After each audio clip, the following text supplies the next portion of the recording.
Terima kasih. Kami dari kelompok 2 akan mempresentasikan hasil kerja kami dari bab 1 mengenai sifat sistem pengendalian manajemen. Di sini saya Erni Ala. Baik, kita akan mulai pembahasannya. Yang pertama tentang terminologi. Pengendalian manajemen. Pengendalian manajemen merupakan suatu proses dengan sumber daya yang dapat diperoleh dengan efektif dan efisien dalam rangka mencapai tujuan organisasi. Ada beberapa unsur dalam sistem pengendalian manajemen, yaitu meliputi yang pertama perencanaan strategi, tujuan organisasi, kebijakan, pengendalian manajemen, kemudian pemrograman, program, penganggaran, dan anggaran. Baik, kita akan membahasnya satu persatu, yaitu yang pertama perumusan strategi atau perencanaan strategi merupakan suatu proses penyusunan langkah-langkah ke depan yang dimaksudkan untuk membangun visi dan misi organisasi, menetapkan tujuan strategis dan keuangan perusahaan, serta merancang strategis untuk mencapai tujuan tersebut dalam rangka menyediakan customer value terbaik. Yang berikutnya adalah strategi adalah proses penentuan rencana para pemimpin puncak yang berfokus pada tujuan jangka panjang organisasi serta penyusunan suatu cara atau upaya bagaimana agar tujuan tersebut dapat dicapai. Yang berikut tujuan adalah merupakan hal yang akan dicapai atau dihasilkan oleh suatu perusahaan atau organisasi. Yang berikutnya adalah organisasi adalah sebuah wadah untuk sekumpulan orang yang bekerja sama secara rasional serta sistematis yang terpimpin atau terkendali untuk mencapai tujuan tertentu dengan memanfaatkan sumber daya yang ada di dalamnya. Yang berikutnya adalah kebijakan. Kebijakan adalah aturan atau seperangkat aturan umum yang menuntun tindakan-tindakan di dalam organisasi. Dan yang berikut adalah pengendalian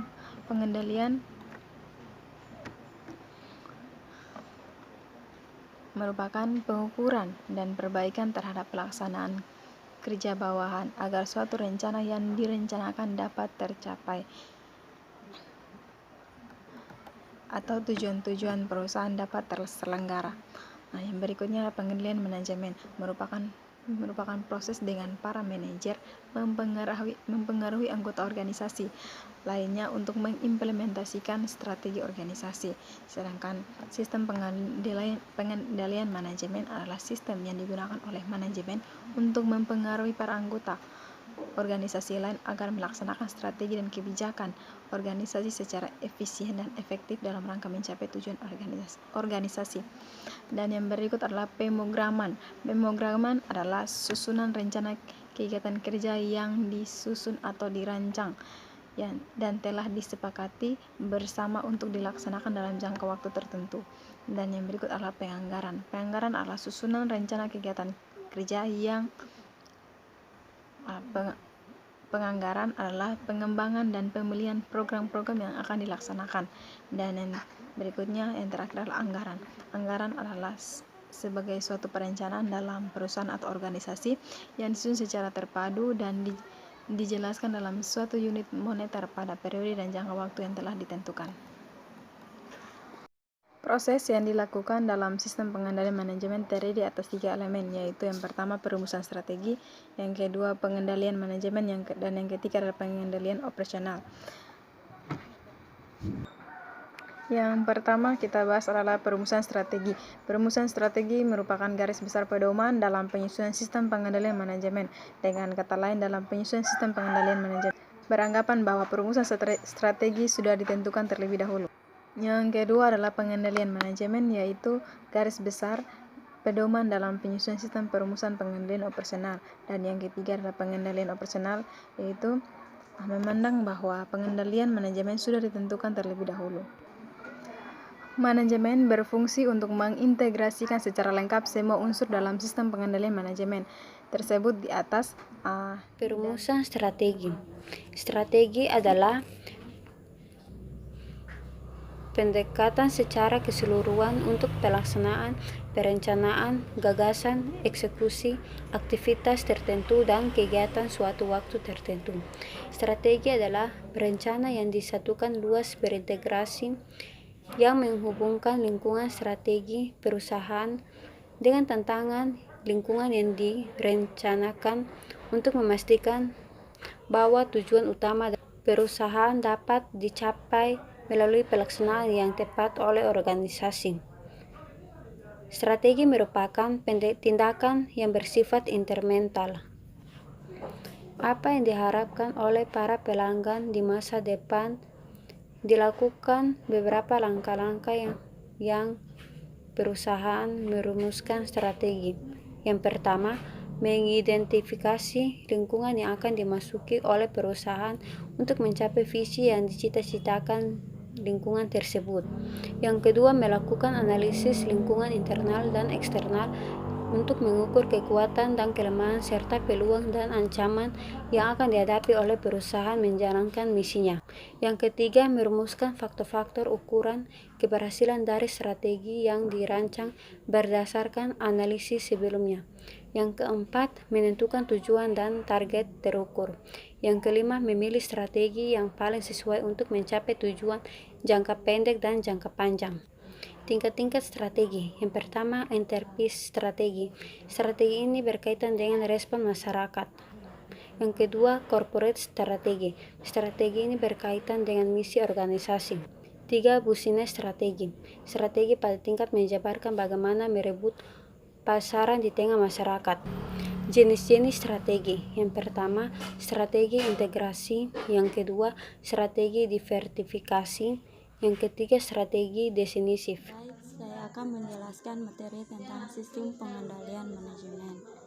Sistem pengendalian manajemen adalah suatu sistem yang cenderung mengarah pada pengendalian kegiatan dengan dominasi tinggi dan menyeluruh untuk memperoleh kepercayaan bahwa strategi dan kinerja perusahaan sudah dilakukan secara efektif dan efisien.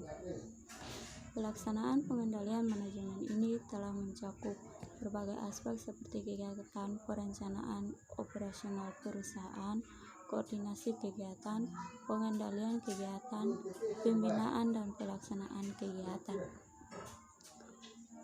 Adapun proses atau tahap-tahap pengendalian manajemen yaitu perencanaan strategis.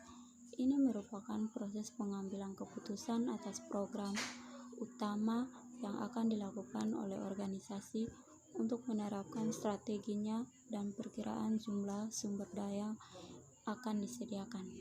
Persiapan anggaran. Ini merupakan proses menyusun kembali baik pendapatan dan biaya ke dalam tabulasi terkini ke pusat pertanggungjawaban sehingga menunjukkan beban oleh masing-masing manajer diperkirakan akan terjadi. Saya akan menjelaskan tentang pengendalian operasional. Pengendalian operasional merupakan suatu proses yang digunakan oleh manajemen untuk menjamin bahwa tugas-tugas yang dilaksanakan secara efektif dan efisien. Sistem pengendalian operasional dibagi menjadi 3 bagian. Yang pertama, identifikasi butiran-butiran dan aktivitas dalam setiap bidang pengendalian operasional. Yang kedua, pemilihan teknik-teknik dan metode-metode pengendalian yang cocok untuk setiap bidang aktivitas yang diidentifikasikan. Yang ketiga, penilaian secara kesinambungan. Yang berikut, hubungan sistem pengendalian manajemen dengan bidang lain. Yang pertama, hubungan sistem pengendalian manajemen dengan fungsi manajemen. Yang kedua, hubungan sistem pengendalian manajemen dengan struktur pengendalian internal. Yang berikut, elemen-elemen sistem pengendalian. Yang pertama, pelacak atau detektor adalah suatu proses yang mengukur apa yang sesungguhnya terjadi dalam proses yang sedang dikendalikan. Yang kedua, penilaian atau asesor adalah suatu proses yang menentukan signifikas dari peristiwa aktual dengan cara membandingkan beberapa standar atau ekspektasi dari apa yang seharusnya terjadi. Yang ketiga, efektor adalah suatu perangkat atau umpan balik yang mengubah perilaku jika asesor mengindikasikan mendefinisikan kebutuhan untuk melakukan hal tersebut. Yang keempat, jaringan komunikasi, perangkat yang meneruskan informasi antara detektor dan asesor dan antara asesor dan efektor. Demikian hasil presentasi kami. Terima kasih.